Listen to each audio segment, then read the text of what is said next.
We're already sweating, that's Put why. a lay on. Need to get some sun cream on.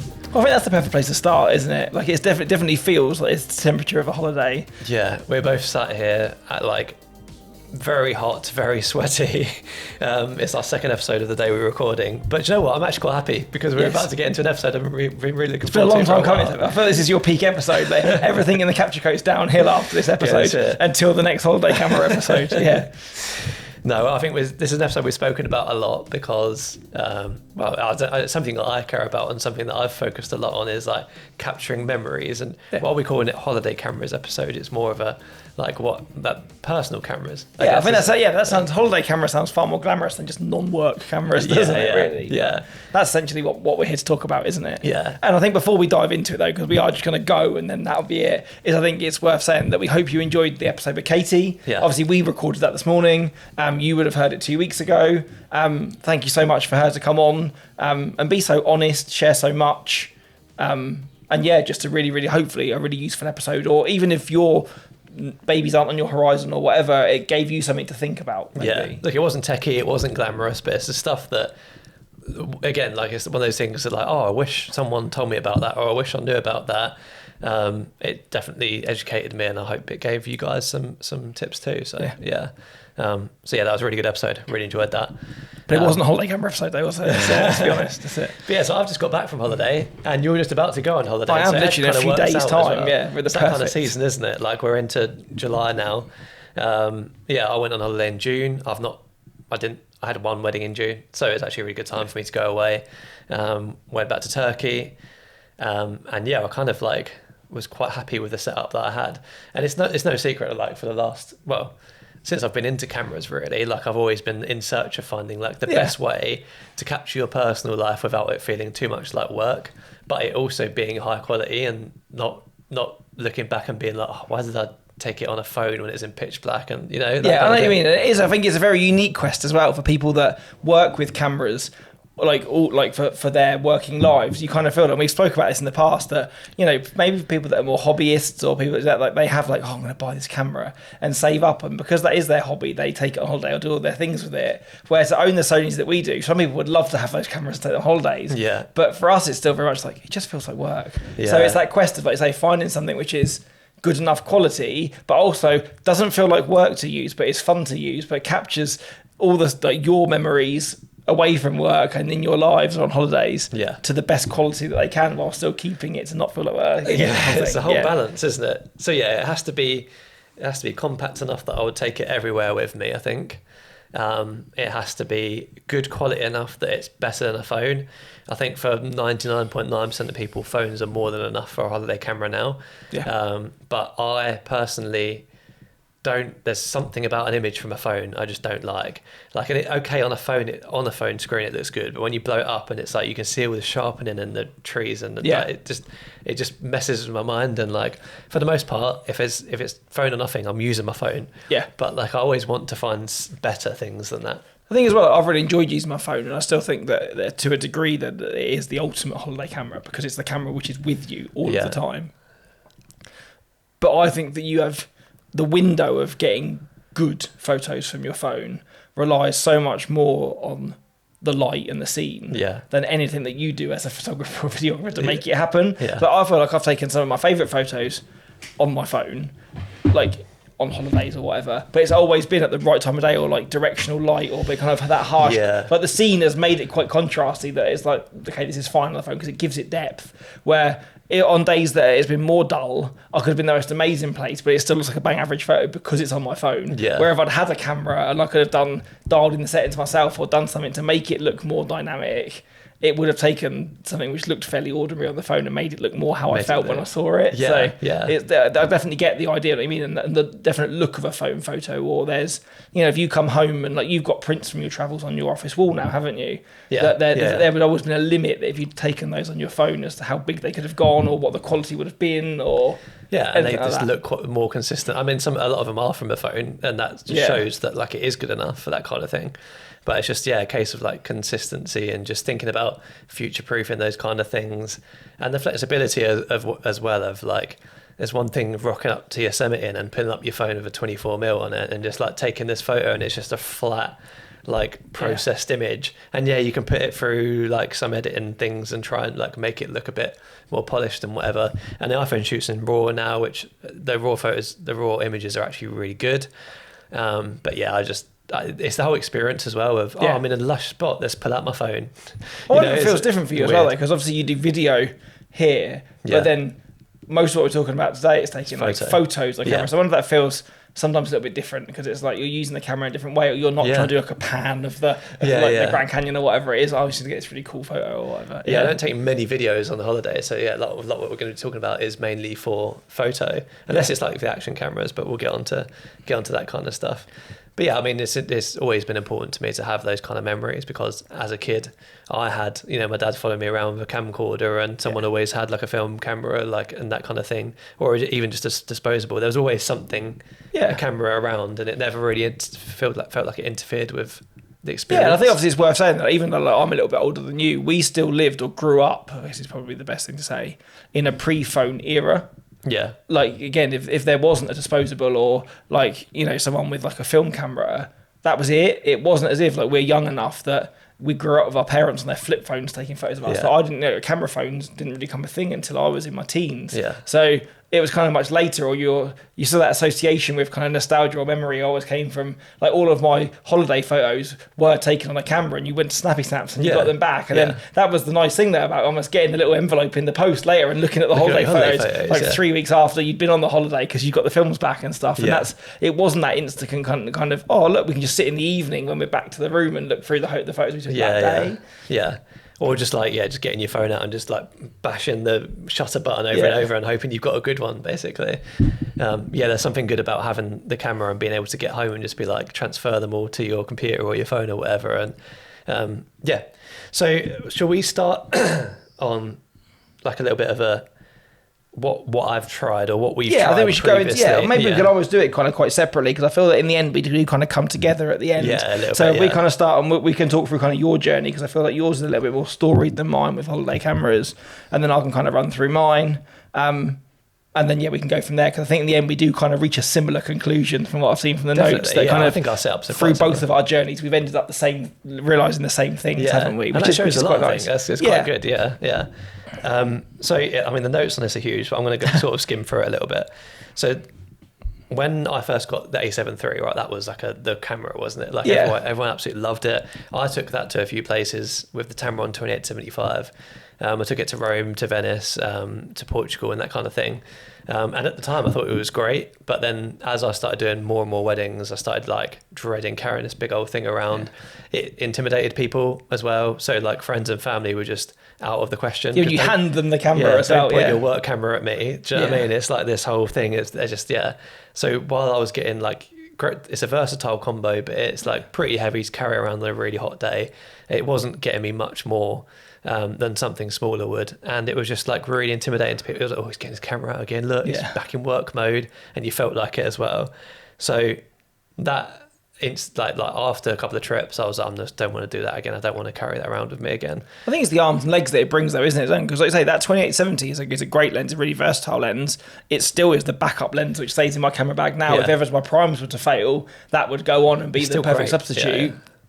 But it is still, even though the mirrorless cameras compared to an SLR are quite small, it's quite a beefy lens, isn't it? Like you would still want to kind of have a bag then to bring it around with and stuff like that. Like it's not like a palm-sized solution, is it? That's when it's quite. You'd need a solid bag. You can't put it in a sling bag or something. If you're going out for an evening, you still have to then take your full backpack. Definitely.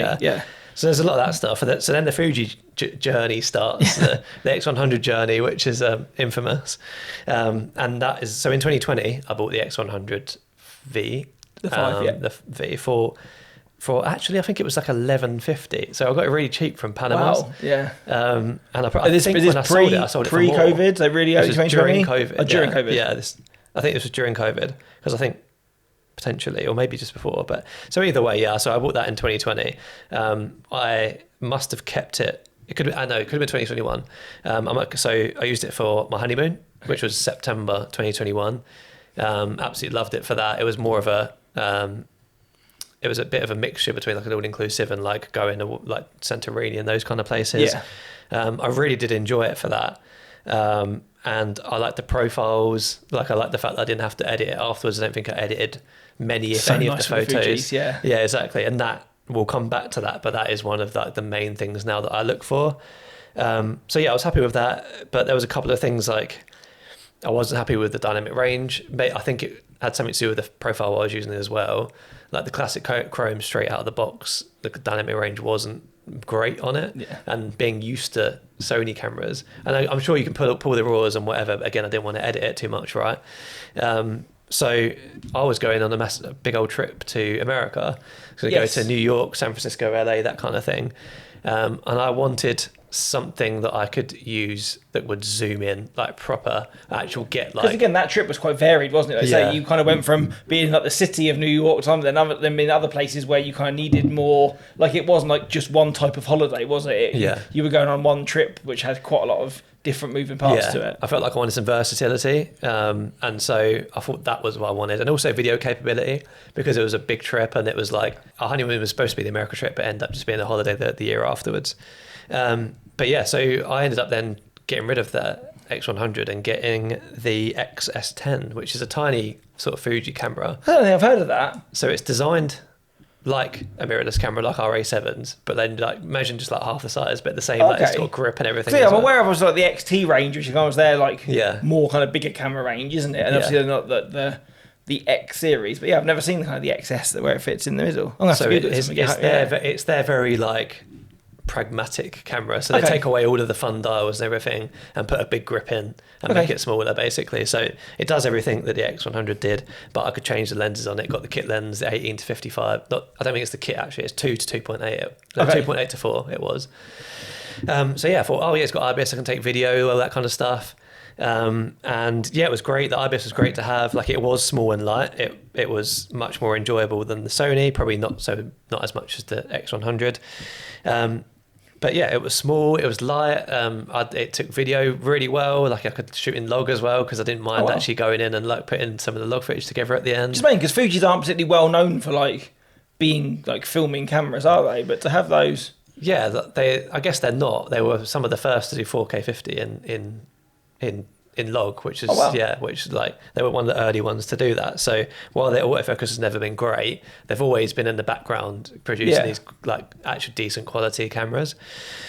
But there were times when, so for example, by the time we got to LA, I was quite ill and it was hot. And I just remember a couple of times thinking, I just can't be asked to take this camera with me, because it means, again, I've got to take a backpack. Like, I couldn't just fit it in a sling. Yeah, I was back to where you started with the Sony setup. Just a holiday version of, Yeah. And although it was small and compact, like, I just didn't, like, there were times I just didn't want to take this backpack because I was tired or whatever. I'm pretty sure I had COVID while I was in America. And yeah, just couldn't handle it. And at the time, I had this little Sony ZV-1. Oh, the little vlogging camera. Yeah, the vlogging camera, 24 to 70, pretty like simple, easy to use. And so I'd end up taking that out at the end of the trip more than the Fuji. And so when we got to the end of that trip, I sort of looked at it as I always do, and I was like, look, I used this for a few days of it. Then I've got bored of taking a camera around with me and decided I wanted to enjoy my holiday. So clearly I wasn't enjoying it with that. So I don't think that setup is working for me. So the next time I went on holiday, I just took that ZV-1 with me. So what did you buy the ZV-1 for that trip to do video and like vlogging style stuff, or did you have it for work as well and then just kind of came along on the trip because you had it? Or? It was a little bit for the holiday and a little bit because I was doing YouTube at the time. Yeah, so that's because they're tiny, aren't they? Those ZV ones as well. But I know obviously from watching, like I watch like Disney vloggers and stuff, or people that do that kind of more like like camera on like an arm thing, talking to camera. Yeah. That is one of the more popular cameras. Yeah, it was great for content. Yeah, it was really good for YouTube stuff. So I sold the XS10. I didn't like the flippy screen as well. The flip out screens annoying me for photos. I don't know what you think about to the side. To the side. Again, I've got used to it now being on the Mark IVs, but when I moved from the 3s, that was one of the biggest things that annoyed me is I wasn't looking at where my camera was, and it felt really, really odd. Or like shooting from the hip to have a tilt screen is so much more native than having the flip to the side. Yeah. And when you just like it sounds really silly, but a barrier of entry to a photo, if that barrier of entry includes having to flip out the screen and twist it, then like sometimes I just can't be bothered to do that. Yeah, I know what you mean. It is what it is. So anyway, I took the ZV-1 to Thailand, and I sort of worked it to its absolute maximum, and it isn't designed for that. I mean, it's okay as a holiday camera, but it's like there was a lot of times where I was like, yeah, I'm lacking here. Like it's not again, doing the scenery's anything. incredible there. If you've got an image on a smaller camera, it hasn't quite got the quality. There's no depth, like, because it's f2.8 to 4 or something like that. But when you got a sensor that small, you end up with like an f11 or something. Yeah. Do you know what I mean? There's no depth to it. But it's not built for. I guess it's f1.8 for that style of photography. Like, it's not like a photographer's camera though, is it? No. Like you say, it's a vlogging camera. Camera, yeah. It has a robust kind of thing built more for filming than it's meant to capture things basically, in a basic way. Like if you turn it around, it's for making content rather than taking like nice kind of more legacy holiday memories. Yeah. So if you're zooming in 70mm and you've got like absolutely no depth at all, I always find that really weird. It's like using the 3x zoom on your phone. It just doesn't look right because you're zoomed in, but there's no depth. Yeah, it feels like a digital zoom that you just have a more cropped version of the flat, whatever it is, rather than actually gaining. Yeah, I definitely know what you mean. Yeah, and the photos out of it were terrible, like just JPEGs. So I really had to go in and like edit the photos and stuff like that, which is something I didn't want to do again. So as like a side note, I know I can't want to tangent too much. Do you find though that if you look back on those now, that as someone that uses cameras and kind of is more kind of geeky about them, that your memories from the trip are kind of different because of the photos are of a lesser quality? Yeah, I have big regrets about Thailand, about not bringing a better camera. There were times when we had incredible sunsets at our hotel, and the ZV-1 just dynamic range is not the one for photos because it's not just designed for photos really. Yeah. And so we were getting our phones out, and all I've got from this amazing sunsets are like photos we've just taken on our phone, and you're at the mercy of whatever your phone decides. See, I feel the same. That's it. Like talking about, I don't kind of jump too much, but like, I went to San Francisco in 2018. Yeah. And I think at that point, again, like just kind of finished my second year of like absolute like full time busy years, and was like, I'm not gonna take a camera. I just want to go and enjoy it. If I'm there, I'll take up my phone. And some of the photos that I took there around like Palace of Fine Arts, like a sunset, one of the Golden Gate Bridge from Alcatraz, and like, their photos I got printed kind of small, and I graded them up, and they're photos that I love.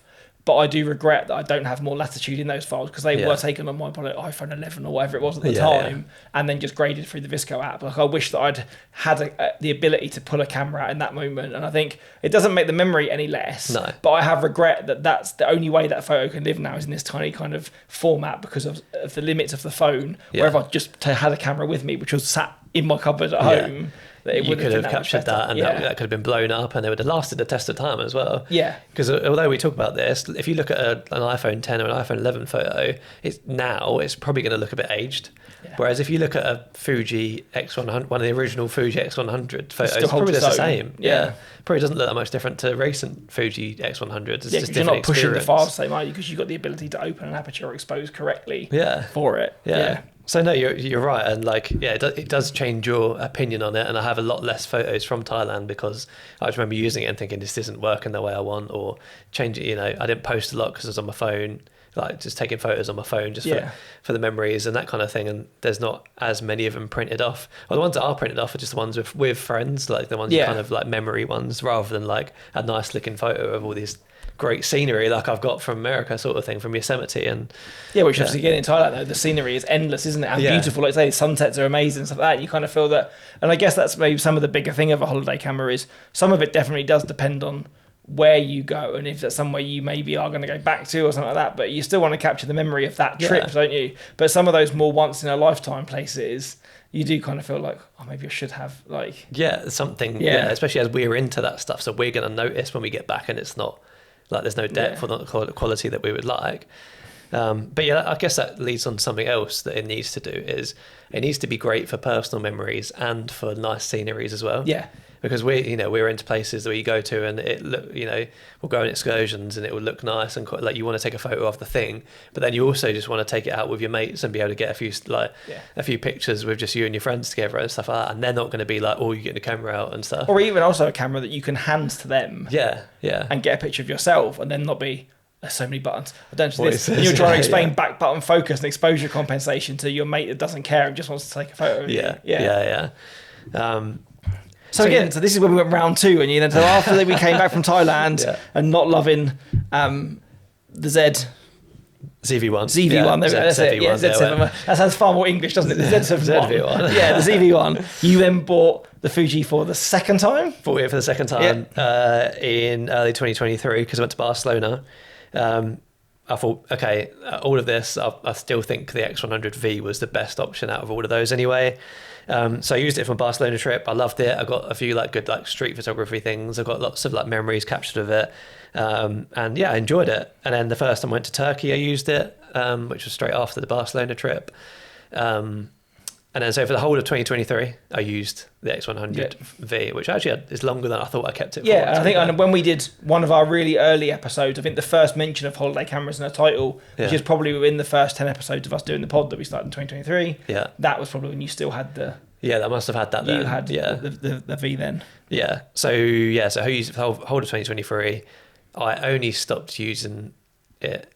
I started slowing down using it in when I went to Vegas, and I could not tell you why now. I think it's because of the wedding season. I think I'd had a particularly difficult wedding season, not in terms of difficult clients or whatever, but more in a case of, I think it was just hard. I think maybe the weather, like how clumped they were together and that kind of thing. From memory, I think that year was the year that you had the really busy July. Yeah. Oh yeah. That was the year that we had the negative end of the year. Yeah. And I wonder if, let's say, you were just more burnt out than you think you were, to go on a holiday with mates that aren't interested in photography. Yeah. It was just too easy to go, I'll just leave it back in the hotel room. Yeah.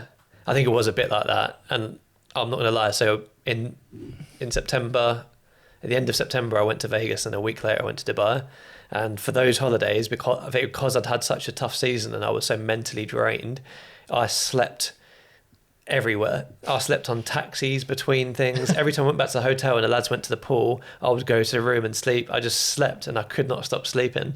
Every single taxi we got in Dubai. And so it was that case of I'm so done with like looking for a lens at things, and like I really wanted to, and again, massive regrets. Went to Grand Canyon with my closest friends from school, and like it was a really good time, but all I did is take my phone and get a few. In fact, I barely got anything on my phone, and like again, massive regrets from not doing that. And hopefully those are lessons learned, and now I'll force myself to take the camera and get some good stuff. Well, I think again, kind of mentally, in terms of the things that we've spoken about on other episodes, that hopefully you won't get to a point when you're on holiday again that you're that kind of tired, exhausted, burnt out from it all, that you'll look at a camera in a much more positive way than, I just can't pick this thing up. I hope so. It's the lessons learned, isn't it? Like you say, like with work-life balance is a lot better now, and hopefully it won't come out of the season feeling like that much more, sort of thing. So that ended with me just using raw photos on the iPhone, and hoping I could get back and edit it. And to be fair, like raw photos on the iPhone, whenever I got those, I think it was 2023 when the iPhone 15 Pro came out with the raw photos, and they are actually really good, I think.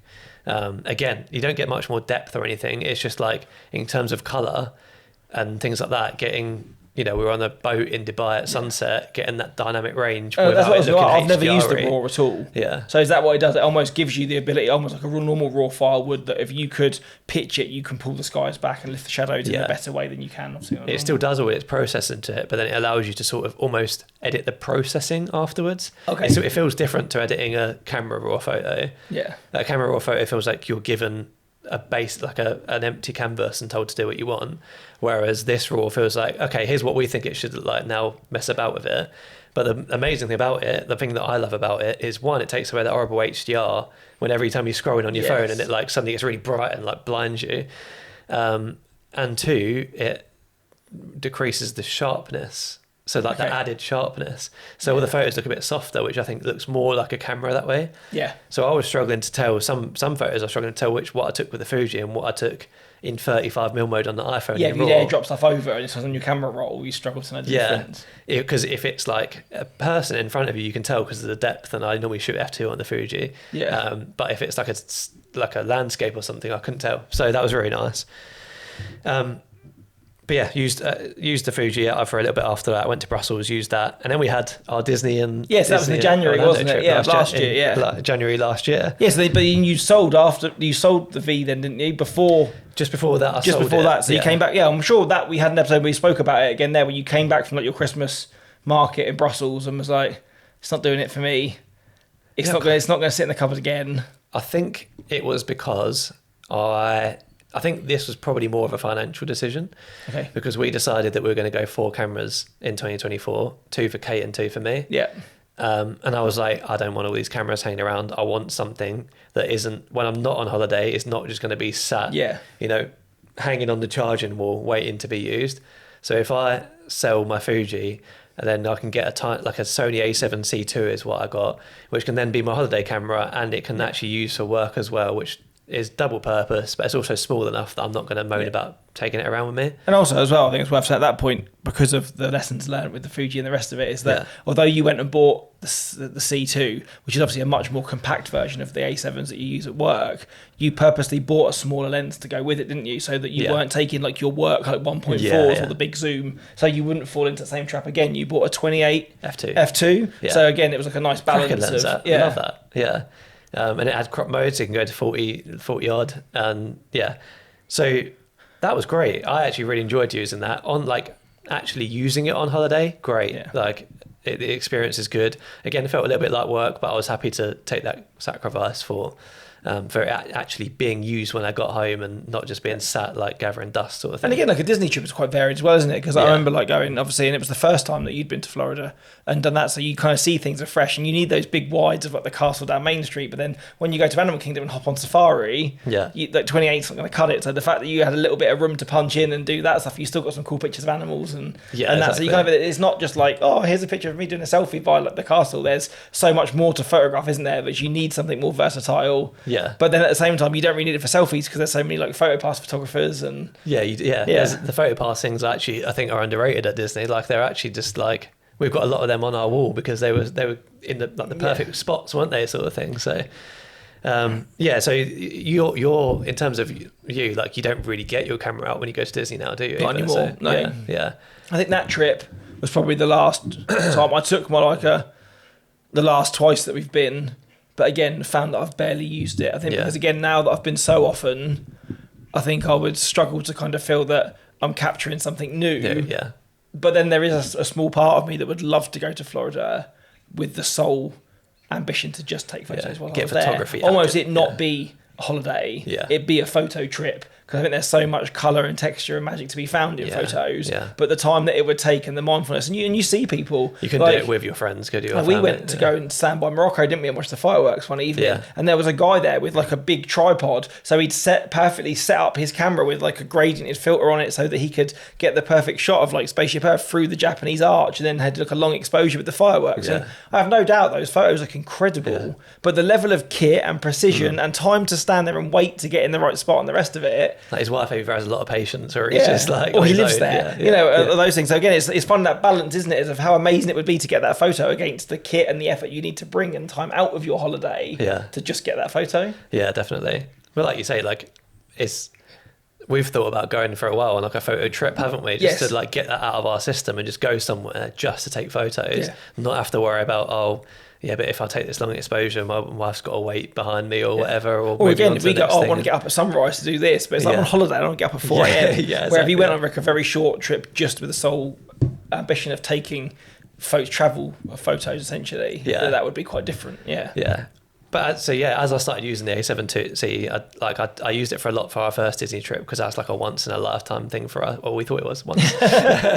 And so I used it a lot, but then the more holiday or trips and holidays we went on afterwards, I started using it less and less. The second time we went was in October. I don't think I barely got it out for the first week when we were actually in the parks, and it was only and then we went to the Caribbean. I didn't get it out again because I was like, I don't want to break my work camera in the beach. That's the trouble with those holidays because there was a lot of sand. And I found the same, which we'll get into in a minute, is that you don't want to kind of then feel that it's going to get wet or damaged or you find yourself using it less because it's not really designed for that purpose. You don't want to get back and be loads of dust, like sand in your sensor and ruin someone's wedding. So I decided again that wasn't going to be the one, and now we come to, I've still got the A7C II. I still use it for work. It's now part of my 3-camera setup, and I love the camera. I think it's good. And do you still use it for your client calls as well? I know when you first got it, that was one of the other things that you were saying, that you could use it because it's smaller, you would use because you use I it was like a going to, webcam and stuff as yeah. well. I use the like that, Pocket now, the DJI Pocket Okay. for the client calls, Yeah. because it's just a little bit better than a webcam. But yeah, it has a little tiny bit of depth to it, which is quite nice. So, Yeah. Now we come to recently. How long was it ago? Maybe 3 months ago when I bought the new. Yes, must be about that. It's this year. Yeah. You bought it, So yeah. the new X100, which X100 or VI. The reason for that, I couldn't tell you really, other than the fact that I just keep coming back to that. I did a lot of research again into like, okay, what am I gonna use going forward? What do I want to capture life with? What do I want to capture holidays and trips with? What do I want to capture baby with when the baby I think comes? that's the other big thing as well for you. Now that you're going to have that new addition coming to the family, is that before, to say you've got a holiday camera, again, you used to holiday 3-4 times a year, so it's not as if it's your once a year camera. But now hopefully there's going to be big changes coming daily or weekly that you're going to want to reach for a camera and document. Yeah. And you definitely don't want to be doing that with work cameras all the time.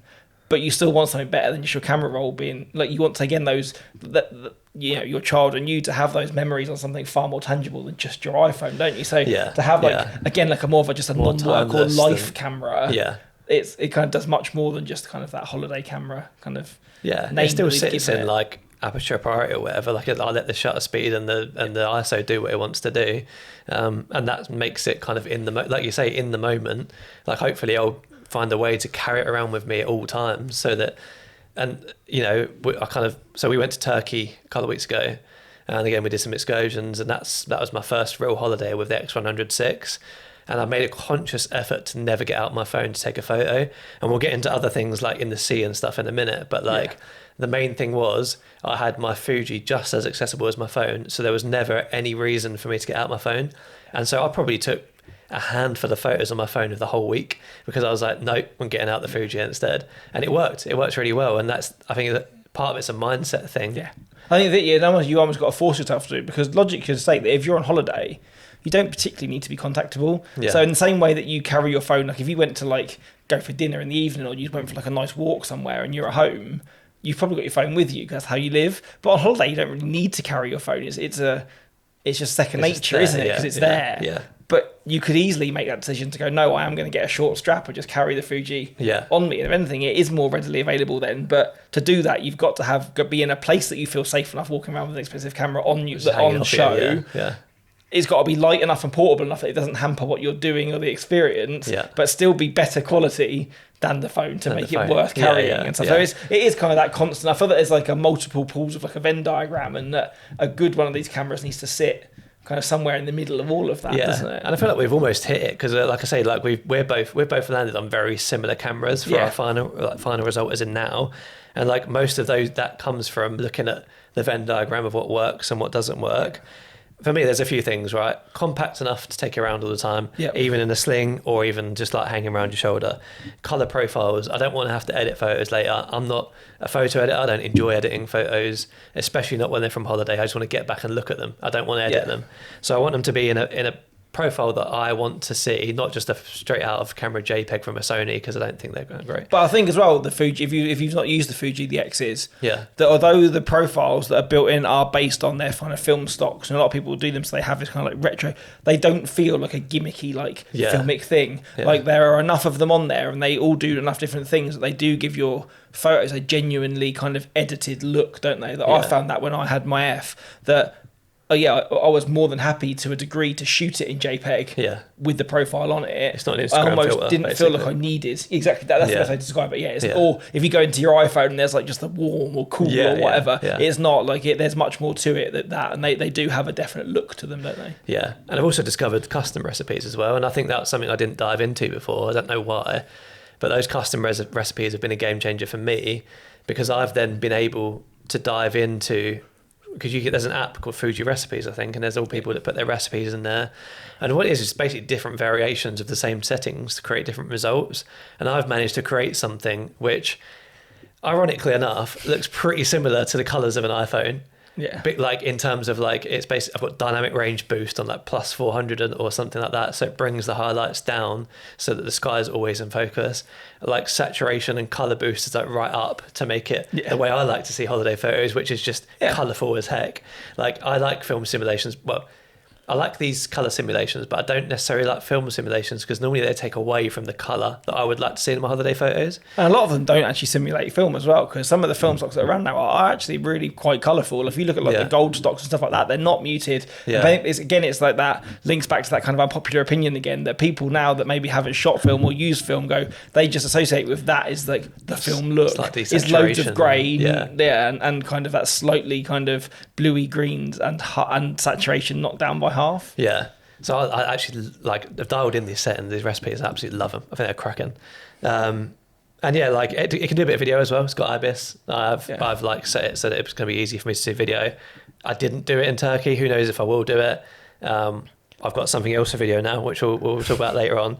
But yeah, I think that's what I've landed on. I was very happy with it. I took loads of photos in Turkey. Which again, you would argue was a mixture of an all-inclusive and some excursions, doesn't it? So it wasn't particularly like an adventure holiday. No. Where that if you now think if you were to take that back to America or to Thailand or somewhere where there's much more sort of vistas, landscapes, buildings, the quality of the photography you could get with that rather than just your phone without too much more kind of without effort. too much more effort. Exactly. Yeah. It feels like it's the same size and everything. It feels like it's easy enough to get out. It's not a Sony and you don't have to edit it afterwards. And it's got good zoom. One of the things I really like about it, because I think the VI is 40 something. Yes. The 6 is 40. It's quite a jump up from the 5, isn't it? So the 5 had 24 maybe. So it's a 35mm. It had a 50 crop and a 75 crop. Okay. And they were like sort of enhanced a little bit. So it cropped to 50 digitally, but then it would enhance it in camera. Okay.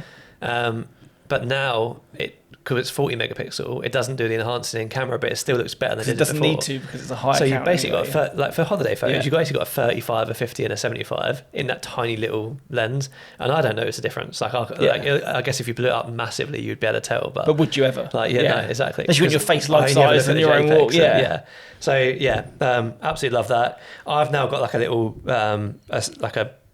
a selection of little cameras that I take on holiday for different things, but before I ramble on, I want you to I'll kind of jump into mine, because I think some of those cameras that we've got to a degree are very similar, aren't we? That once we kind of come to the end, they are quite similar. So I think my journey with holiday cameras, I think, is a little less story than Chris's. I think probably it's worth saying that I didn't start probably really travelling or going more places only probably over the last 2 or 3 years. So that's maybe why my camera journey hasn't kind of jumped around with kind of different places. Again, I started on film, uni, stuff like that. I spent a lot of my early 20s going to festivals, and I had like a real kind of tiny Ricoh point and shoot, like a proper snappy digital camera with like a little zoom that came in and out. And I also had a couple of lomography toy cameras. Like I had a 35mm one, I had Olympus Trip. I had one that had 8 lenses in it and took 8 little shots on a 35mm lens. And again, they were great fun to go to a festival. I had apart from the actual digital camera, I didn't really care if it got dust in it or it got dirty or whatever. 8 lenses. That sounds crazy. I'll show it to you. Literally, it's red. It has the viewfinder folds up on the top, and you literally just wildly framed it, hit the button, and it went, it's like a film camera. It's a film camera. So on each of the 35mm frame, you have 8 photos. So it's almost like an action thing, but obviously each individual is so tiny then. But it's quite fun. So I had lots of stuff like that, and again, just going in fields and kind of being drunken of bands and stuff. It was that now looking back at them, they're very kind of in the moment, very kind of crap quality. But again, for going somewhere where you probably could have going to get wet, it's going to be slung in the bottom of a bag. Kind of having those cheaper film cameras, again, there was no kind of level of preciousness over them. Where at the time, probably my work kit, I'd probably saved a lot of money for them. There's no way I'm taking it anywhere where it might, it might get precious, kind of, let the rain touch it or anything. And then kind of fast forward, I kept kind of using those, and then just kind of carried on with my phone really. I definitely remember going on days out to London or to stuff like that and taking either a film camera or taking my digital camera with me, but again, not really wanting to then go, I'm going to stop and be in photography mode now and take this nice photo. It's just kind of taking photos as you were going along. And then it wasn't really until obviously we went to Florida the first time, which would have been 2017, that I did all of that just with PhotoPass on my phone. And I think did that, and then the year after doing the American road trip, so San Francisco down Highway 1 and to Disneyland, doing all of that on my phone and having, like I said earlier, these really cool photos of kind of Alcatraz and Golden Gate, and seals and stuff on the coast, around by Big Sur, and it's just on my phone. It's now this needs to be. Was it at the time where you like, it doesn't matter, I've got a photography eye, phones are good enough Yeah, now? I think so. Or again, or not even so much that is, again, probably some of it was financial. I knew that I didn't want to take my like work kit with me because that would have at that time would have been my D750s. So I don't want to take a D750 and a 2470 with me because I just don't want to entertain that. But at the same time, I probably didn't have like apart from like a crappy point and shoot, I didn't really go in there. Like I don't really feel like those cameras existed then. We were still on that like cusp of having like bridge cameras. Do you know what I mean? Or like good point and shoots. But that these kind of smaller things, I don't feel it really kind of came into their own until probably like the Fuji started doing more around 2017, 2018. So maybe the Fujis have just started to come out. I think at that time. It probably wasn't amazing either, and you're probably better off getting like a zoomy point and shoot. Probably. Anyway, so I've battled through that. Then obviously, like say COVID happened, lockdown happened. Then coming out the other side of that, I'd started to use my Sonys more around home, I guess, because I've been at home more, hadn't done weddings. So I was like, I'm going to like do like a self-portrait project, or I'm going to take some photos of the garden or the dog or whatever, and started to use them in that way. And then having photos of kind of like my personal life and family on like better cameras than just my phone was kind of like, that's something that I want to explore. And then obviously having a raft of weddings coming out the other side, I had maybe more money then to be like, I can now buy a camera that doesn't need to serve a work purpose as well as that. So we booked a cruise to go to Norway in 2022. That's the thing. Once your immediate needs are satisfied of like, I can do photography professionally now, then you start to think, oh, could I do it better for? Well, I think again, like you said, when you spoke about the kind of that Vegas trip and stuff, is that 2021 and 2022 were hard. Like we were shooting multiple weddings weekly, and you were constantly on your cameras. And so in the end, the thought of picking up a camera and doing that, or even having, I was like, when I bought the Fuji, I was like, I need to reclaim some photography for me. Like I need to get to a point, because I do love photography, and much beyond just being at weddings. I do think about it. I have photography books and things like that. I was like, I need to reclaim or have something where I can separate like the weddings and the work side to me, a creative camera. Yes. So then again, I stumbled on the Fuji X100F. So they brought out that the standard, there was like a normal X100, wasn't there? Then there was the F, the T, and then they started onto the 1, 2, 3, 4, 5 that you've ended up with. So I bought the F to go to Norway with. I was like, I'm going on a cruise, never been on a cruise before. I know there's going to be like mountains and scenery and stuff like that. But again, I don't want to have to take a big setup with me. Took the F and loved it. Again, like you said, like having the inbuilt profiles that I could like boost the blues of the water and the snow in the mountains. I could hand it to my wife. She could take nice photos on it as well by literally point and shoot, like the apertures on the dial on the front. It's great, right? It was a great camera. And you still have that, right? Tiny. No, I haven't actually. I did get rid of it, but I hung on to it far longer after I stopped using it. So I took that there in 2022. We went to New York in 2023, and I took it there. And I remember having a moment where we were walking through Central Park and trying to take a thing, and I was like, everything that I'm taking on this camera just feels out of focus. Like, because I always want to shoot at f2, like wide open, of course, because that's just how I shoot normally. I was like, and everything just feels like it's either missing focus but I don't want to manually pull it because then that takes longer. And then I was like, I like the look of what I've got. And then, but you're getting in your own head about it. And and started to worry that again, in the end, because of the shortcomings of it then, the annoyance of going, I take this and fiddle like 3 or 4 times to get the same shot to make sure that one's in focus or whatever. It didn't become that like, here's a nice photo, but really quickly element that I wanted. It was soft f2, I think, wasn't it? I think it probably was, just because that was the nature of the camera. So I was like, I'm wanting something a little bit more out of this. It's not really doing it. So then again, being in New York doing that, coming back and looking at the photos, and again, some of like being on one of those viewpoints and like the big landscape stuff, once you start to kind of pull into it a little bit, I'm like, still feels a little bit flat, a little bit soft. Because but then my eyes are tuned to looking at my at that time the Sony A7 III files, which were full frame, obviously better glass, and I was like, peak camera that. I think for me, because then I'd moved to the D750 in 2017, I'd been used to that kind of fall off and feel and quality of a full frame sensor for so long that going back to the crop, I was like, whilst I don't need a camera of that level, when you're used to looking at that and you kind of have a benchmark of quality in your eyes, you don't want to feel that your holidays are still getting second best. And then I think you're editing the RAWs at this point. Again, I think I was taking RAW and JPEG on those, so I had the graded RAWs to kind of dump to my phone, but I did have RAWs to kind of do stuff with, and then felt like I kind of needed to get something more that I wanted to use out of it. Or again, maybe I got in my own head about it because I wanted to kind of pixel peak more than I ever would normally on holiday photos because I felt that it was soft and it bothered me. And then a friend of mine had bought a Q2 because the Q2 was out. And I was like, I'll never be able to afford to own a Leica.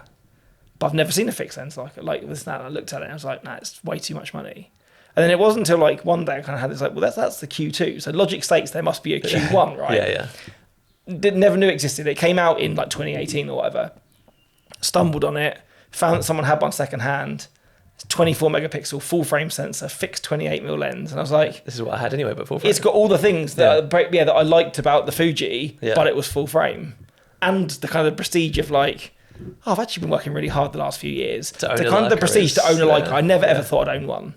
And again, like I've mentioned it a few times, kind of on other episodes of the pod, being like, you know, when you're a kid and you kind of look through the window of the camera shop, going, oh, I'll own that one day. And like I always seen that like next shelf of a camera that I never thought that I would be able to own. As a creative photographer to own a Leica is like, like a documentary photography. So I was like, this is it. So if I could afford one or I could do it, I felt like it was something which I wanted to explore, and it seemed like it would answer all of my problems to get it. Yeah.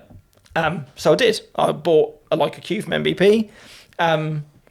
And used it then to later that year, so into 2023, I think it went to Disney movie the first time. I shot a destination wedding in Malta that year, but the Leica still came. So on days that I didn't shoot the wedding, I went out and did like the beach there, I did like the Silent City and all of that kind of touristy stuff in a very beautiful place. I was like, we'll put this camera for its paces. Yeah. And I did, and I loved the files from it. Yeah. Like, again, it doesn't have film recipes dialed into it, but the JPEGs that come out of that thing have a look. Like they have a certain tweak that they do not need to be really touched. Like color science, they have that color science that I that was the look I kind of always wanted, and I felt like I was really getting that from the Leica. The only problem is because the lens does protrude out quite a lot, it is quite a big, I don't say quite a big, it's definitely bigger than the Fuji. It's bigger than the Fuji, it's smaller than a pro camera. And so that's the only thing sometimes. I think obviously then later that year I went on another cruise to the Caribbean, and I was like, on the boat I used it. If we went on like excursions where we were on a coach and there was like vistas and stuff, I used it. But like the days that we went to the beaches and stuff, I was like, nope, I'm not getting this thing full of sand because I can't take the lens off and empty it out, it's fixed lens and the rest of it.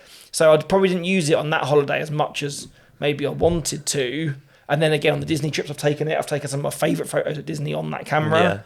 You've taken some cracking photos on that camera. And when we went to Glasgow for the summit, I took it there and took some photos kind of in the streets and at the train stations and stuff. Yeah. And I found over time I need to be a little bit more mindful sometimes of going, oh no, I need to remember to take that with me. Yeah. And force myself to use it. But the second that it's in my hands, it still never fails to make me smile. It is a fun camera to use. And that's the most important thing, right? It's because it's your personal camera. It's got to be fun. I think that's it. I mean, that's one of the biggest things with the Leica. The only thing I'm at the point now is where I'm using the slightly bigger Sonys, and as time's gone on, there's that point of me that I'm on the cusp where I'm like, and the Q3's out now. Yeah. I don't think I need a 60 megapixel camera to take on holiday. I definitely don't. But then part of me is like, if I could push on a bit now to get that like croppability factor, that would be really nice, and I think that would make it the absolute pinnacle of a non-work camera for me. But at the same time, can I justify spending £5,000 or £6,000 on a camera which I'm probably only going to use? It's not going to make me money in the same way that my Sonys do. So maybe that's another point, maybe further down the line. But I think with the Q that I've got at the moment, that's as near to I'm going to get as wanting to shoot it because it's fun to shoot with, but also being kind of small and not having. It is f2 as well, isn't it? 1.7. So 1.7 full frame, 28 mil.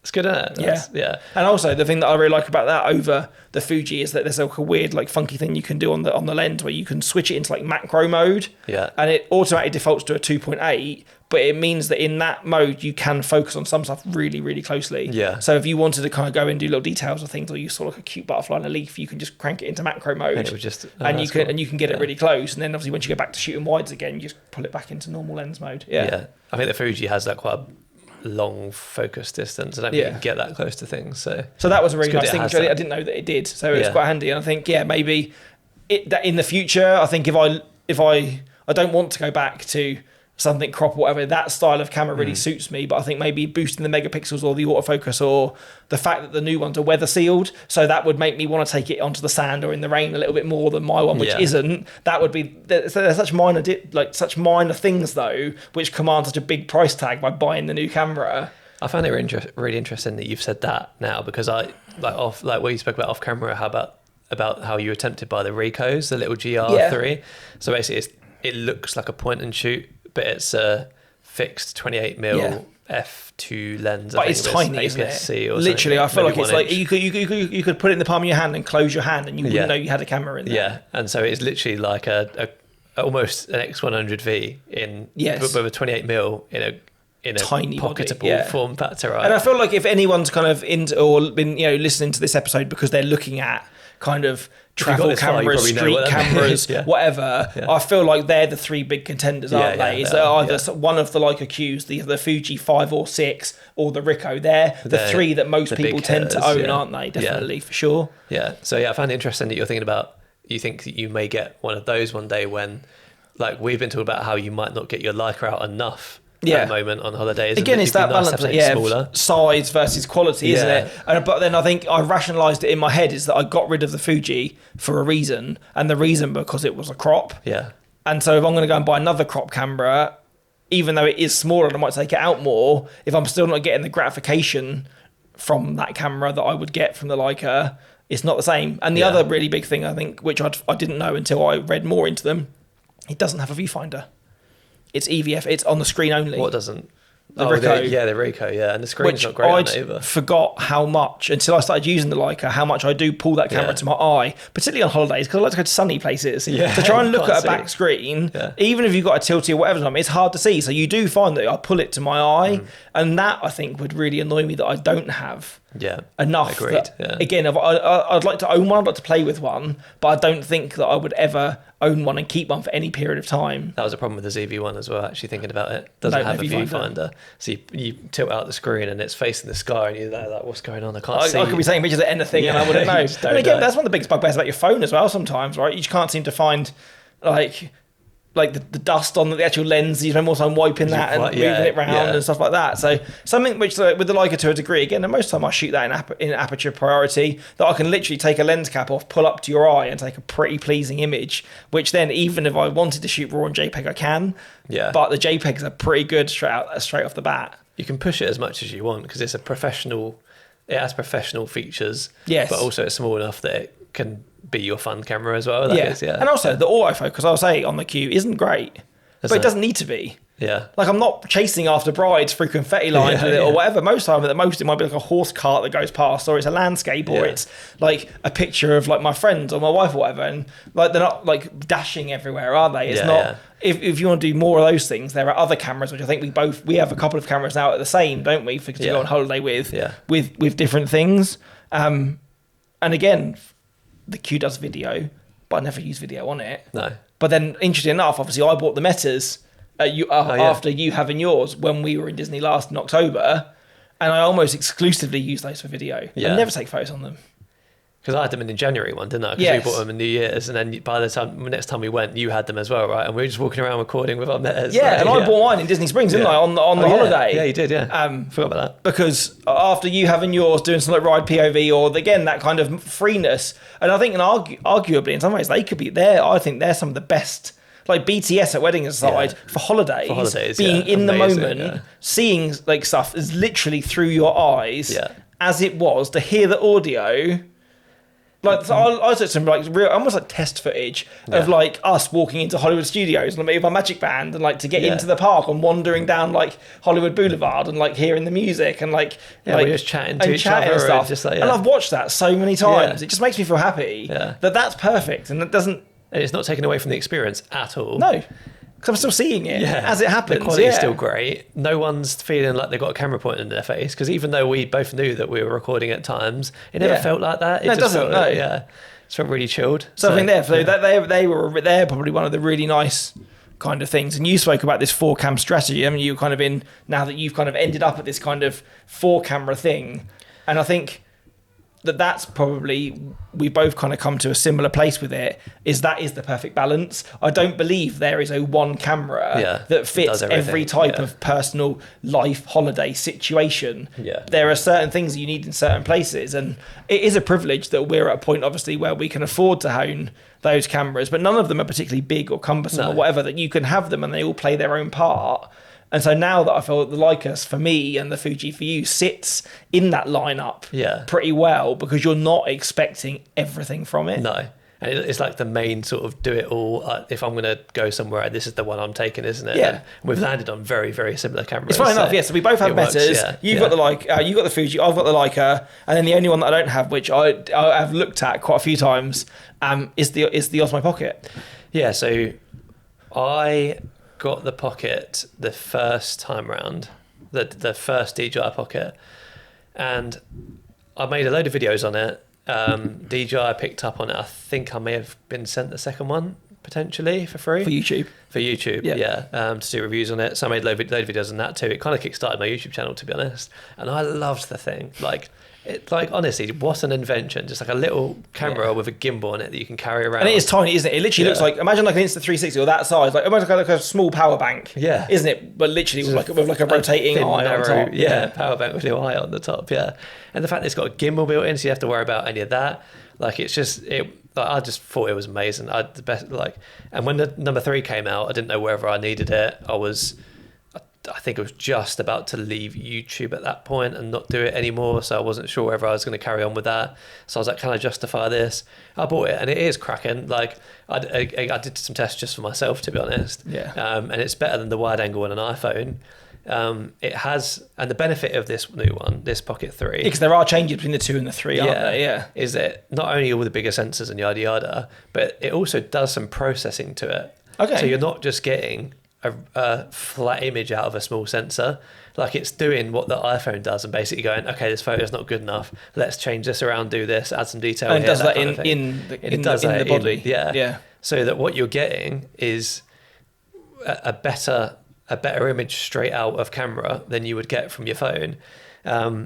And video wise, it does the same thing. And also, am I right in thinking that the 3 is the one that has the flippy screen, so you can record like vertical content on it as well? So if you are someone that likes to kind of do that more sort of like POV things rather than carrying your phone, that's kind of got a gimbal which is kind of balanced, that you can. It's tiny as well. Yeah. You could literally walk along with it or pan it or whatever, and it feels like good footage, doesn't it? Yeah, and you can shoot in log and all that lot with it, but I haven't done that yet. What I've done, because the natural profile that it comes with, again, has a little bit of processing applies, so it almost has that like.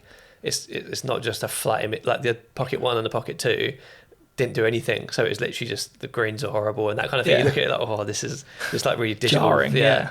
But now it just does something to it that makes it look great. And yeah, sometimes it can overexpose, flatten the skin tones, that kind of thing. But I take it on every holiday and trip now, and I use it for walking around and taking videos. So essentially, I guess what the Metas have now started doing, but like I literally just walk around with it in hand and just point it at things. And like, because of videos, I'm not aiming to make amazing, like high quality transition holiday films. I literally want it to be as home video as possible. But I still think the biggest drawback of the Metas, if you're looking at doing something like that where you're taking in a big scene, is that I know when I look at my footage now, if I'm swinging my head around to look at stuff, the footage can be quite swift in its pan. Where if you're holding like the Pocket, you can use the little lever, can't you, to almost pan the eye on top, or naturally do it with your hand. And so you know from filming on your phone, that feels like footage that you would more want to watch rather than you go, wow, look at this, look at that, and kind of swinging your head everywhere. Around, where that doesn't always. Sometimes that is one of the drawbacks of the Metas, which with that then kind of gives you that as well, doesn't it? But as an example as well, we went to Springs together. Yes. And there was that like Coca-Cola place where you can try all the different drinks. Yes.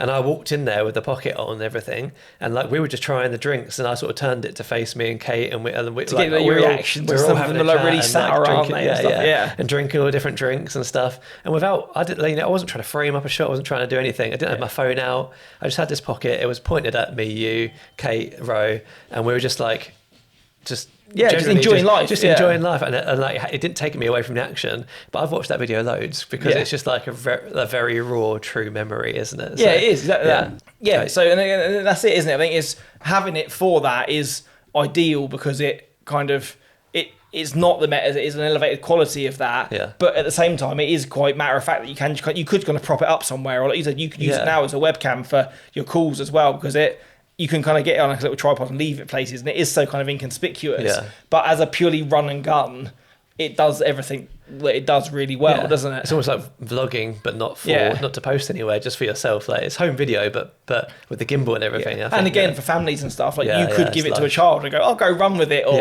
just turn it onto yourself and chat to it. Follow your child around with it. Yeah, it would be a base level. It that creates really good things without having to give up your phone or to something like that. It's a proper dad camera, I think. But also I use it for selfies, which is quite rogue, and I didn't really know it was going to be great for this. But essentially, like, I think phone selfies, I think it's quite hard to get your phone far enough away from you if you're getting two people in. Far enough the wide away. mode on the front camera as well, just not wide enough, is it? Yeah. No. And to try and get you both in and then get whatever you're standing in front of that you want to get a selfie in front of is like, it's sometimes really difficult, and it ends up just looking like you're like stretching your arm out. And this, so the Pocket has the 20mm lens, so it's already like nice and wide. It has a little bit of depth in that, like, you can see there's depth around you. You know, the background's a tiny bit blurred, but not too blurred that you don't know where you are. And again, it applies that process into it, so it's really flattering on the face. Nice. So now every time me and Kate take a selfie, we get the Pocket out to do it.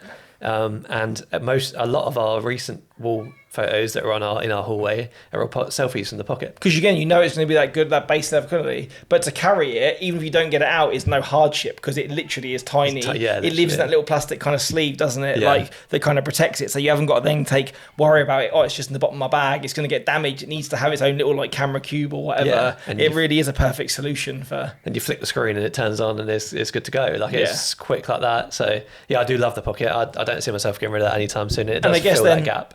The last piece of the puzzle for both of us, then it's just an action cam. Yep. Again, I bought a GoPro. I think I've got the Hero 10 or 11. Yeah. Like, it's not even the latest one. I Nothing's literally bought it on a Prime day. Yeah. That I was like, I am going to go, when I went to my Caribbean cruise, I know that we've booked to go snorkeling like on a shipwreck. We're going to go and swim with like rays and stuff. Obviously, I can't take my camera in the water. That's something that's again, experience I definitely want to kind of capture. So I was like, say the Prime Day came along, it had the deal for like the GoPro with like the floaty stick or whatever, a couple of batteries, and I was like, I'll have that. And again, I probably bought that 2-3 years ago now, but every time we've been on cruises and stuff, we've taken them. Like when we bought our like face snorkel mask, we bought the GoPro mount, so that you've not even got to hold it, you literally turn it on and swim. Like nuclear mask. Hazmat, but yeah, the action cameras, I think the action cameras are a staple, aren't they? Like, if you look at, obviously me and you have got them, but if you walk around in like a touristy place, a lot of people are just holding a selfie stick with an action use camera them for just general stuff. And again, they do time lapse, they do photography. I don't think either of them particularly well. No. But when else can you say, if you're going to go into like clear waters and swim and stuff like that, or if you went, you're someone that likes to go on like extreme sports holidays or go mountain biking or whatever and capture those memories. That's still the best camera for that job, isn't it? You wouldn't want to like brave your metas like whilst you're like quad biking or something, but you wouldn't care because the action cam's more robust. It's designed for all of that, and it's still one of those things that like might only come out a couple of times a holiday. When it comes out, it's worth it. Like, I went to Vegas. I took it with me, just like I don't know why I took it with me, but then we did dune buggying in the desert. Exactly that, and they were like, "Oh, do you want to attach your action to like your GoPro to the front?" And I was like, yeah, that sounds good. So I've got literally a full hour of like me driving this dune buggy, which is cool though, because again, it doesn't, as soon as you clamped it on and you hit record, it doesn't hamper your experience of that at all. But it's those memories, and is it with friends or having that experience that you would kind of want to relive. Or like when I came home, definitely I was trying to explain to my mum, we saw this fish or this ray, we were really close. And that, snorkeling, just to have it there is amazing, because it's not something you do every day, and it is big kind of experience stuff. The fact that you can then kind of do that for quite a low entry point, really. Like what they charge you to use their footage is crazy, that you could probably buy your camera and it's okay. Like, and it can be battered, and like you say, you can give it to a kid if you want. They're not destroyable. Like, you're not just gonna so yeah, for all of that stuff, for any sporty things, any underwater things, and if you just don't have like the Pocket 3 or whatever, or a decent phone, you could just walk around with that on holiday quite easily. Put it on like a mount on your rucksack strap if you were wandering, or just leave it somewhere or whatever, and you can do that. So I think for me, that is my kind of 4-cam strategy, as you call it, is the Metas, the Leica, my phone, and the GoPro. Okay, and then yours is mine's the Metas, the Fuji, the Pocket, and the Action. Obviously, honourable mention to the phone, but I've tried not to get it out on the latest holiday, and I really enjoyed doing that. But I have a couple of honourable mentions. Okay. One's the Insta360. Because I do take that on holiday, but it rarely gets used, because I hate having to like do the thing where you go into the software and like change the angle and everything. But when the last time it got used was when we went to the Caribbean, and you remember that the glass what they called the kayak the the glass bottom kayaks, Obviously, like you're rowing and you don't really want to focus too much on what you're filming. So I took the selfie stick and the Insta360 with that and just held it off the side and we're just rowing with it. Yeah, selfishly for me, it means we got some great, because then you could use any of the footage. Yeah. We could see the stuff of you guys in your boat, but then us on our boat next to it, where I literally had my GoPro on the floaty thing just stuffed in the top and front of my life jacket on record. So I've got kind of a POV of like whatever's in front of me and as I was moving, but not, again, the scope that you've got with the 360. Yeah. But then I guess, again, it's that kind of putting that jigsaw piece together, isn't it? That if you're packing a rucksack to go out for a day and you go, well, do I need the action, the pocket, and the Insta360? They're kind of quite interchangeable parts, aren't they? That you could say that. Again, it is overkill, and not many people think about it as much as I do. But all those things cover different things that I've found. Okay, this is the best tool for this like, part of the job. Or again, if you were going on a travel holiday with a group of people, or again you were the family, the idea of having the 360 that you could then cut that footage multiple ways to appeal to different people. Yeah. Like you could go, here's the edit with me in it, here's the edit with that person sat next to me in it, because you can literally pick anything from there. With the Metas, you're never going to be in it. So there's always a gap there to be like, okay, I need something where I can have actually me in the video, like the pocket or the which is huge, I think, as well, for preserving your place in your own family memories. Yeah. If you are always the photographer, you're never in, where things like, say, the pocket or the 360 allows you to be present in your family holiday photos or video. It's frustrating, isn't it, being the photographer on a holiday, and then having to trust this tour guide to take a crappy photo of you with your phone. It's really frustrating. Yeah, or you feel that but then I think as people that are photographers and videographers, there's a certain amount of joy that comes from taking that photo as well, isn't there? Like to go, that's my photo. I know it's going to be good because I've taken it. Not to be a brag, but you don't want to trust that guy with your family memories. You go, but at the same time, you do want to be in it, don't you? So it is kind of when I announced, like when I put on the picture, which was from Turkey, of like announcing that me and Kate were expecting a baby, and it was like a picture that from the Fuji that I'd put onto a selfie stick, turned onto its side and put on a pier, and then we stood on the beach. So it was a bit of a process, but like it was quite fun doing that, and it also again, it's a huge moment in your life, isn't it? So you don't. It's not just we're in Turkey, like peace sign and a selfie, is it? Like that's a photo that hopefully is going to be, is a monumental. It's up there, isn't it, with your wedding photos and the photos that are to come when baby arrives and those things, or like if you have a proposal photo or something like that. Yeah. It's a significant sort of like announcement. It's a big life moment, so it deserves, or you don't mind making that level of effort, do you, to get that photo? Yeah, exactly, because that's one you could definitely remember, isn't it? Yeah. I have one more honourable mention. I forgot to get it out. Oh yes, you were excited when Chris came through the door to my house this morning. He had this with him. It's the new addition to his camera family. So I feel that whilst we had show and tell the other week with my new Fuji and Chris's other thing, that this needs some airtime.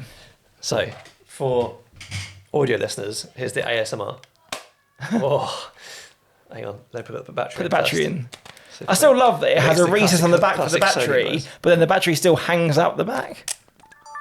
Oh. So essentially what it is a camcorder. It is a digital camcorder. Apparently it only came out 5 years ago, and I didn't know. Because it's 4K, isn't it? 5 years ago. It's a 4K Sony, I think it's AX43. It looks like a tin of beans with a battery strapped to the back.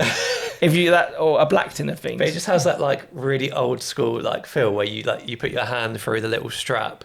And then it has it says 20 times optical zoom. I have no idea what that translates to. Yeah, this side says 30 times clear image zoom. But it has a ridiculous zoom on it. And I bought it for two reasons. The first reason was because I wanted to try something new at weddings. I've been trying little things at weddings this year that I don't normally try. And giving this camcorder to guests is quite exciting for me to see what they get in terms of like just natural home video stuff. I've seen a lot of people doing it with like VHS camcorders and stuff.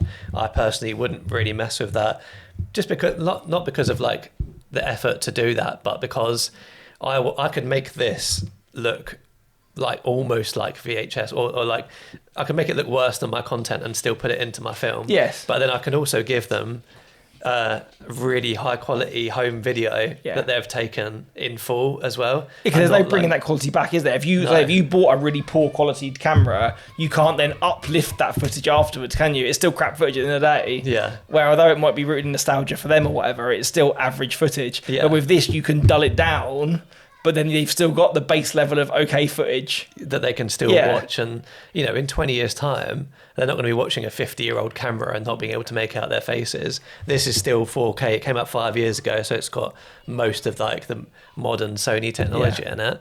And it's super easy to use. So hopefully, I've not done it yet, but by the time this episode comes out, I would have done a few weddings with this camcorder. Hopefully it's still in one piece, because I'd quite like to use it for Baby Spice as well. Because when I grew up, there's so much camcorder footage of me, it's unreal, because my dad always walked around with a camcorder. Christmases, birthdays, trips out, it was always a camcorder. And the idea of just walking around with this in hand and just being able to zoom in and zoom out, and like a real like side footage. And I noticed that if you watch like biographies of like people, you know, like you used to watch like famous people, and they always have like the footage of them on the camcorder, like when they're a kid that someone's taken. Like my granddad had a camcorder, and I have very few memories of that. But as like my parents, my dad had a film camera and took photos of us, but there's not loads of like video of me as a kid. And so I was like, that for me is like, that's the reason I could never become famous, because if everyone ever did the biography about me, there would never be that wealth of like video footage of like me like taking photos as a kid, so they can go, look, he was born to do this. Where, like, do you know what I mean? When you have these one about rock stars and there's a picture of them like playing the guitar when they're like 4 on their potty or whatever, and it's like that doesn't happen with there's me. so much kind of me like, picking up the camcorder. So maybe like with you, that's it. Maybe you're destined for great things, Chris. So that when they have like Spice the documentary, all that footage that your dad made of you on the camcorder can be played out. Picking up the camcorder. Can I have a go, please? And that kind of stuff. But yeah, I think again, I haven't really tried it properly yet, but I think it's going to be great for those kind of memories. And again, the quality is good now, but in 20 years' time, it will be nostalgic. Like we think it's good now, but it's going to be nostalgic in the future.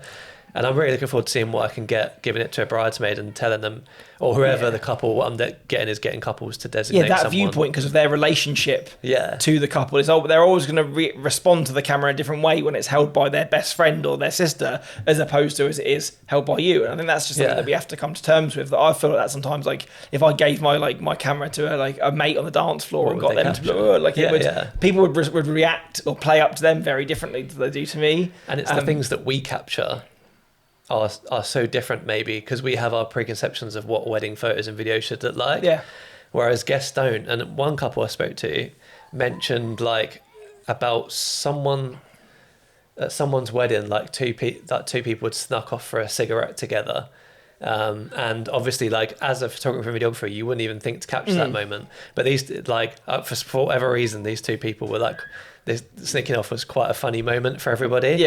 And the only person that captured it was a guest, because obviously we wouldn't want to get because he knew the context, I guess. Or whatever, exactly. So those little things that like, oh, this is an in-joke that only you know, or this is Well, the idea of people taking it upon themselves to kind of like just talk to the camera a little bit. Do you know what I mean? Be like, oh, I'm going to go and do this, and then like that home movie feel of it. I'm going to put a little sticker on there to say like, you know, leave messages, like ask people questions, like that prompt kind of thing, it and see stuff, if they, But yeah, I guess that's that kind exciting. of, and it links into the holiday camera thing, because like, you know, we spoke a couple of times about, you know, that fear of kind of you like with the Sony, like if you gave that to like a family member, like, can you take a picture of us? They've like, I wouldn't even know how to turn it on or press a button on it or whatever. Or again, giving your kind of phone to like the tour guide and going, can you get a nice photo of us? Like with that kind of, it's got that perfect balance, hasn't it, of nostalgic kind of feel of the wrist strap and running around with the camcorder, but still being fairly decent technology that you're going to get good footage from it, that hopefully will be rerouted something you can use for their film. Literally open, record, zoom. Hopefully everyone understands that, and they're going to be hopefully people that are our generation or probably younger these days anyway.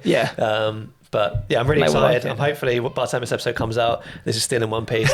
Kate's convinced someone's going to lose it in the first wedding or break it in the first wedding. So yeah, we'll see what happens. But again, I've really enjoyed that episode. It's kind of same. There's a few things that have popped up and maybe I didn't even think about until we kind of went on that journey of why we got rid of certain cameras, why we gained other ones. And I think in short, there's still not a camera at the moment that is just the perfect one for all of those things when you're not working. But I think we spoke about that kind of strategy at the end, that if you are in a position where you can afford to have a 2 or 3 smaller, lightweight, more options to kind of take as a package to go away with, each of them play their part to give you that balance of good photos in the lifetime moments when you need them, but the metas and the phones for the wander rounds and the in between, and not getting in the way. Yeah. And then the action stuff for the action, so that you're not getting your phone trusting it in one of those zippy bags to do that. And you start to learn when you're going to need it and when you can leave certain stuff at the hotel room, so it doesn't get in the way. It's not like you're bringing all of them out all the time. No. So yeah. But I think in all of us that we've had to have gone on these journeys to get to that point, and what is the right holiday camera for everybody massively varies. I know some people that do take their work SLRs and the lens with them everywhere and find that really works for them, or some people just go, I'll take my work camera with a smaller lens and that works for them, or some people are really happy to be like, nope, they are my work cameras, they stay at home, I only use my phone. Or even this year, now I'm back into film again. When I go away next week, because we're literally having like a cabin in Devon, it's going to be a much more sort of chilled, mindful, slow-paced holiday, that I'm quite tempted to take my medium format camera with me and a roll of film and kind of, I think you should, so I've got time to kind of be more mindful and go, this is like, and again go back to enjoying that photography, to kind of go, I've got time to kind of do these things where I don't normally. So it's, I think you need to go on that journey and find out what is right for you to find the perfect camera. I think that's 100%. It's not a one size fits all situation, and like, who would have known that, like you say, I do video for a job, but I don't really do, like, what I'm looking for is a good photo camera. It's weird. That's it. And all of the cameras that we've had, I think, in the journey that you've had and the ones that I've had, I could have kept any one of them and maybe persevered with it in a different way or used it in a way. And for the most part, they probably have been okay for the amount of times that you actually do sit and go, I really want to print that massive, or look at that. I still look at those photos even now and go, that was just a cool holiday, or that was an amazing memory. My first thought is, I wish it was taken on a 1.4. It's not, because you're looking at the content for what it is. But I think because you kind of have that money that you're like, I could spend that on like camera thing, 'cause that's what we like to kind of spend and geek out a little bit on, as well as there's always another trip of doing something different, or there's a possibility what we're doing this time, how can I capture this, and that kind of thing. I think neither of us will settle here and go, that's good for a while. If something else pops up that you think might be a better answer, it might ebb and change. But that does remind me that our good friend Josh is currently on holiday with his proper professional camera, a massive like 500mm lens, and yes, it's going to be like, I think, like a little bit of a photo trip as well. But I think I mentioned to him that we were doing this episode, and he'd be very gutted if I didn't shout him out, but also the A7C2, which we've already mentioned. But he was the best camera of all time. Him getting the C was a catalyst, wasn't it? And you getting yours, because he advocated for that thing so hard. But again, it's worth saying, I think, that pride and joy, for holidays, again, like, I think taking photos, but also taking wildlife photos, is so far away from what he does for work as a wedding videographer. But that's something which genuinely brings him joy. So that 150 to 500 lens that he's got definitely wasn't a work purchase. No. It was a personal holiday break camera. No one needs a 500mm shot. And so, but then for our yardstick of a good holiday camera is smaller, compact, but powerful. Where maybe his needs to look at stuff miles away. So again, that's a prime example, isn't it? It really is a personal choice. Well, hopefully someone's made it to the end of this episode. I mean, I've enjoyed it. I think you've enjoyed it too. More than maybe I thought I was going to. I thought I was indulging you in this, but I've actually quite enjoyed it myself as well. I love a little bit of like story time, show and tell, that kind of thing, because it's just interesting to see the journey that you've been on to get to the point. And it's something that I always think about every time I go on a trip away or something, or every time I think, I need to, I'm going somewhere, what camera do I bring? And I always think about what's led me to this point and why I don't bring these cameras and whatever.